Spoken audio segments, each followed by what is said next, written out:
आज का ज्ञान। भगवान शिव और प्रजापति राजा दक्ष के यज्ञ की कथा।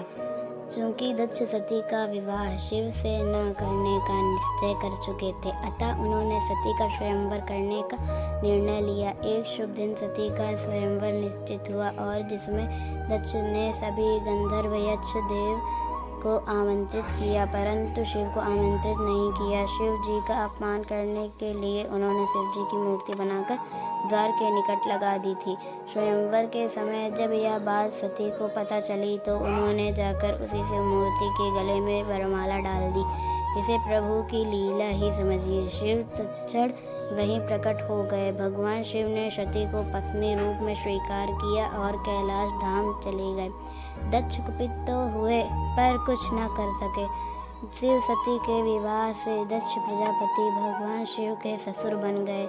इसी घटना के कुछ दिन बाद भगवान ब्रह्मा ने एक महान यज्ञ का आयोजन किया। इस यज्ञ में उन्होंने सभी देवताओं, महान राजाओं, प्रजापतियों को बुलाया। इसके अतिरिक्त शिव सती को भी आमंत्रित किया।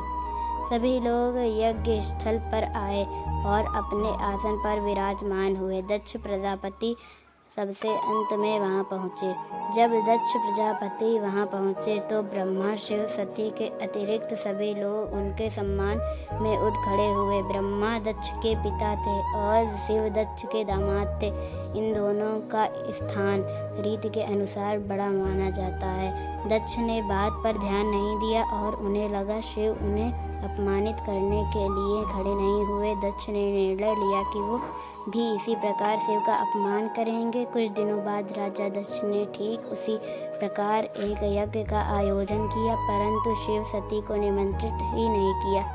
जब सती को यह पता चला तो उन्होंने पितृप्रेम वश यज्ञ में जाने का निश्चय किया। शिव ने सती से कहा कि बिना निमंत्रण के जाना उचित नहीं, पर सती को लगा कि वो तो दक्ष की प्रिय पुत्री है, अतः किसी औपचारिकता की क्या आवश्यकता। विधि का विधान सती यज्ञ में पहुँच तो गई, पर उनके पिता ने उनसे उचित व्यवहार नहीं किया और सभा में शिव का अपमान भी किया।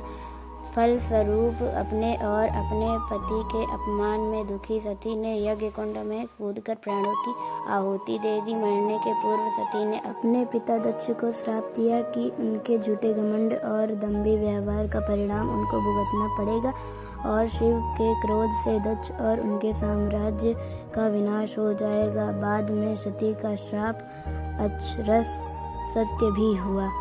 ऐसे ही धार्मिक कथाएं सुनने के लिए सब्सक्राइब करें अपना YouTube चैनल टारगेट ज्ञान 01।